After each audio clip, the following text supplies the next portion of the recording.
Hello, everyone. Welcome back to Love Tips with Renee Piane and Clayton Norcross.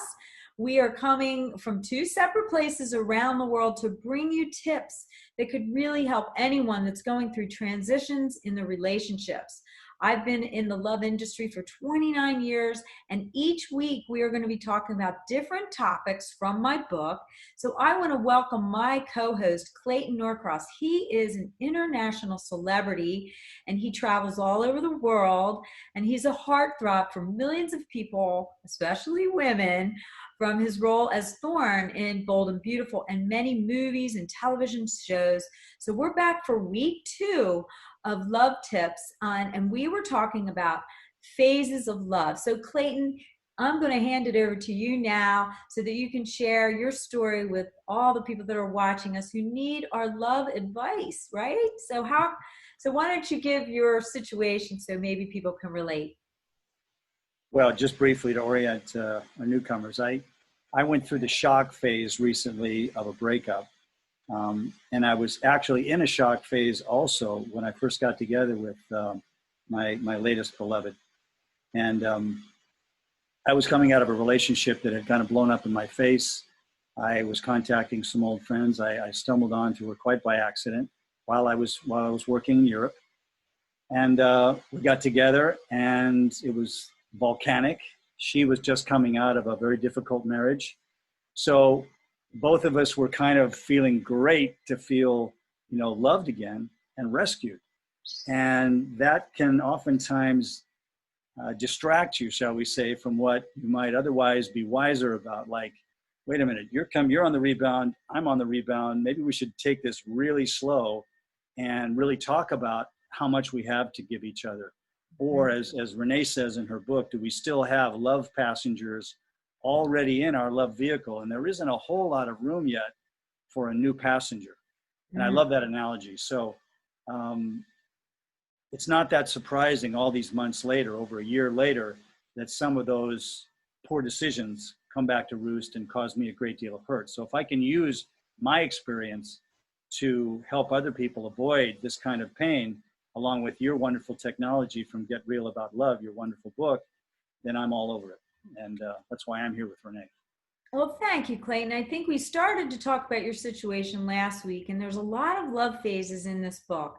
Every single person on this planet is either breaking up, they're shaking up, or they're looking for love, right? So in the breakup phase, there's actually like kind of sub phases in that. People go through, like, some people can break up and just walk away. Other people still they'll be in shock for sometimes a year. When people call me when they're going through a situation like this, I always ask them, where are you in the game of love? Do you even know where you are? And you're talking about what phase are you in, correct? Yes. So these phases, last week we touched on it and we were talking about this, but most people don't realize that people are in different levels of shock when they break up. Some people are so excited that they're done with their partner that they're like, I'm ready to party. Yeah, I've experienced that, in my marriage. When I was done, I was done. Right. But this one felt like, in many ways, the loss of, like, when I lost my mother about 6 months ago, the shock was very much more powerful for me.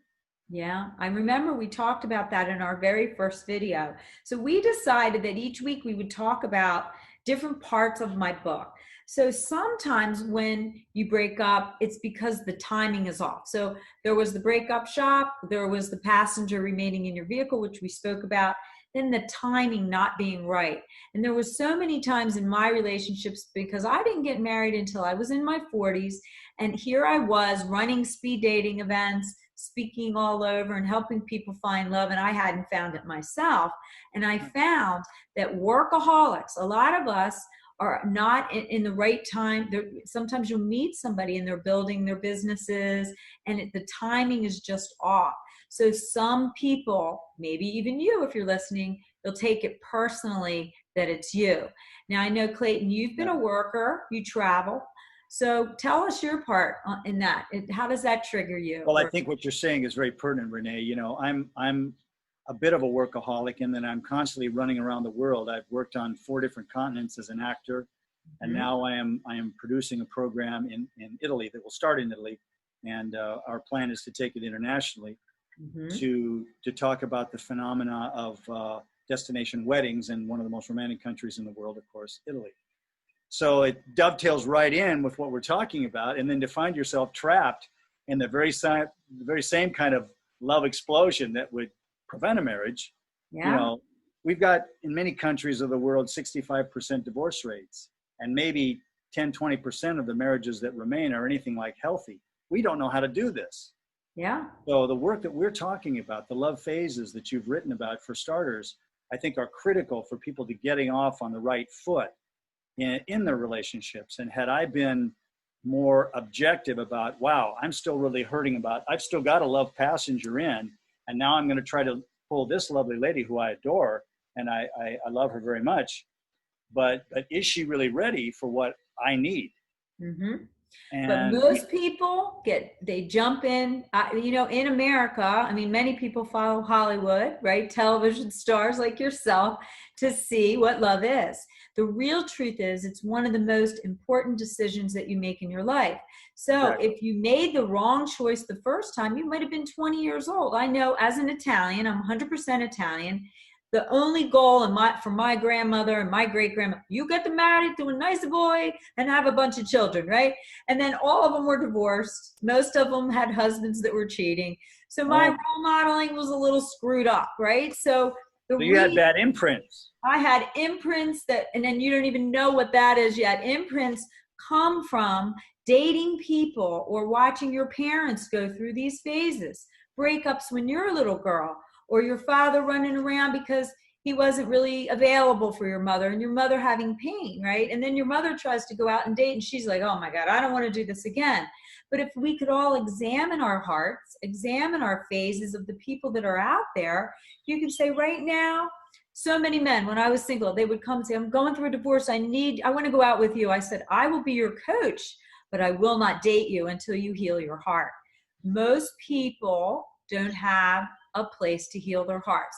So Clayton, trust me. You trusted me, and I was so honored to help you. So what would you say you learned the most about this whole process? Well, I learned primarily, I think, that once I made the sea change from any sort of blame directed at my loved one, that she didn't do this right, she didn't do that right. And those things occurred to me. You know, we had certain agreements that I didn't feel were observed. And I was kind of latched onto those in my male way of thinking. You know, we had a contract, doggone it. But when someone's in a very emotional stage from the shock phase, and still having that X in your love vehicle that's interfering with communication and projection and so on, you can't really be fully present, much less make agreements. So it's the wrong question to ask. The shift for me was I began to take responsibility. I put on my big boy pants and says, this is the third time in 10 years that I've created a long distance relationship, and it blew up in my face in a way where I finally realized more accurately, oh, this is not meeting my needs. Wait a minute, she warned me about this a year ago. Why am I surprised? So I had to begin to take responsibility for what I had created, promoted, or allowed in my life, and stop blaming her in any way for the discomfort that I was having, the shock that you're talking about. Well, the one thing that you said that was important was when people say, right now I'm really not available, but I want to have a lot of fun, and you think you're going to be the person to change that person with sex, romance, trips and all that stuff, and guys, the men out there, they love to rescue women that are in that state. I meet so many high-powered men like yourself, businessmen that I coach all over the world, and they say she was so beautiful and I fell in love with her and she was in a big mess and I wanted to fix it, but she still wasn't open enough to give you that full heart. So when people in the world go out with half-healed hearts, then they get half-assed love. That's one of the things I say. And I used to do it. I used to rush into love. And now I don't, and I teach people about it. So I actually wrote a whole book about my story of not trusting in love, myself because of my cheating in my imprints of my family. And then, you know, when I looked at Clayton's phases and his pattern of meeting women that weren't really available, it really comes from a deep place. So each of you has to do what he did, which was examine it, right? Examine Yeah, I mean, until you're willing to look inside and say, I've chosen these hurtful relationships. Who's the common denominator in all of those choices? So when we started exploring the love lineage, how did I find out about love? Who taught me about love? Who taught me who women are? You know, I learned a lot of it watching my mother, and I watched a lot of it interaction between my mother and father. My father was kind of a dry drunk, kind of a rager, and he was very emotionally unsafe. My mother was very safe. So typically I go to the feminine, and I have a very developed feminine side, though I'm not gay, I'm very straight, because I developed a strong sexual attraction for the nurturing quality of the average woman. So when a woman suddenly is a liar or devious or two-faced in some way, I'm like in shock because they're so different, even though they're feminine, from my original training. So just like your cheating parents, your fathers, you know, maybe inured your attitude towards men, you know, and they've got to live down some of that junk before you can really open and be vulnerable to them. I had a similar experience with women. And my mother was gone a lot because she worked. So this whole feeling of being in a long distance relationship is sort of familiar, but it doesn't serve me. I keep trying to make a cake out of crumbs. Well, that's really, really deep. I'm just so impressed that Clayton is so raw and real about this. And I know my book is really raw and real about my situation, so people can relate, right? I'm trying to help you to see that you're not alone in your, we're going to have to wrap this up. Believe it or not, it's almost over for this week. But the blessing usually comes in your life when you can take a look at the woman or man in the mirror and how you ended up creating this through your role models of love. And that is what we are going to be talking about next week, are where you learned about love. Because if you really examine the family, say you've been married or you've been with somebody, if you look at how they were wired from their family and how you were wired from your family, if they don't match, sometimes it may not be a match. But guess what? It takes usually 3 to 6 months to a year to discover that. And once you're hooked in, like Clayton got, even though he was warned, he got hooked into the love, and then it ended up hurting and causing this circle of pain, which we are trying to help you get out of. So why don't you say some final words, and we're going to wrap it up so that we can come back next week to talk about the role models of love. So Clayton, now that you're on the other side of this heartbreak pain, what would you advise people to do now? Well, I would say take responsibility for what you've created in your life.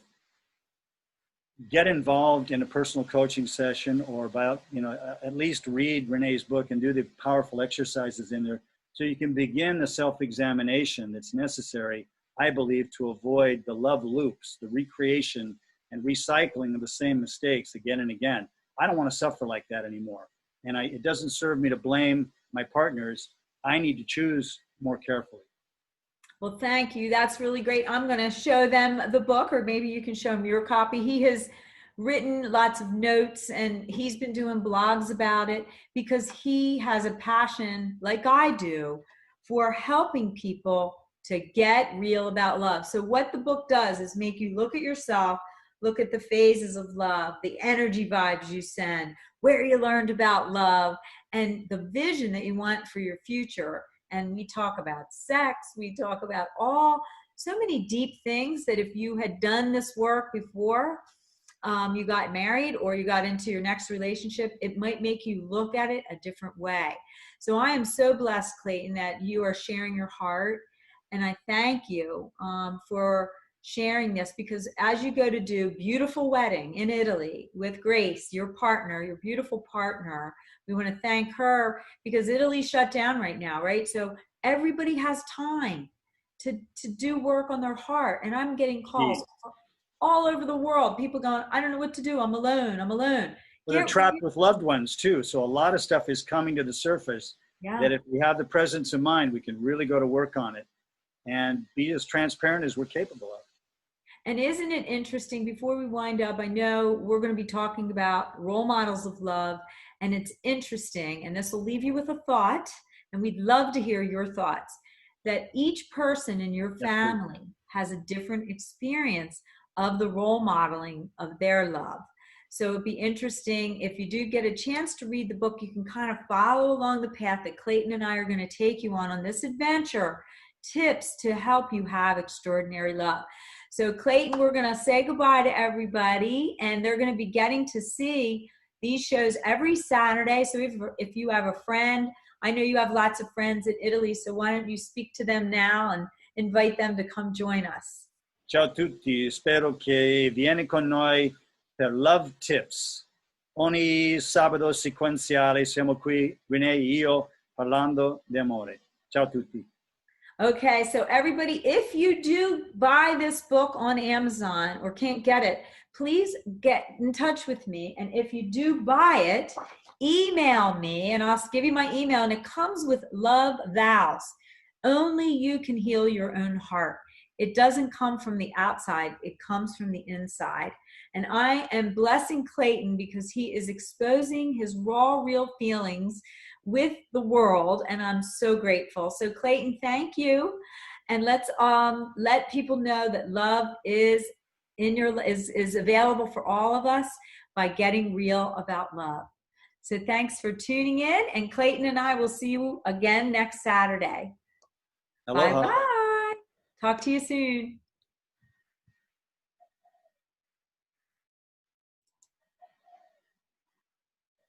I thought that was good. What do you think? It was. I thought it felt long. It felt like it went 12, 13 minutes. 14 minutes. Oh my goodness. Well, I saw you trying to wrap it up, but then you had more stuff to say. So how can this work for us? I thought it had to be a max 10 minutes. It doesn't have to be. I think, I think that we talked about things that were, hold on.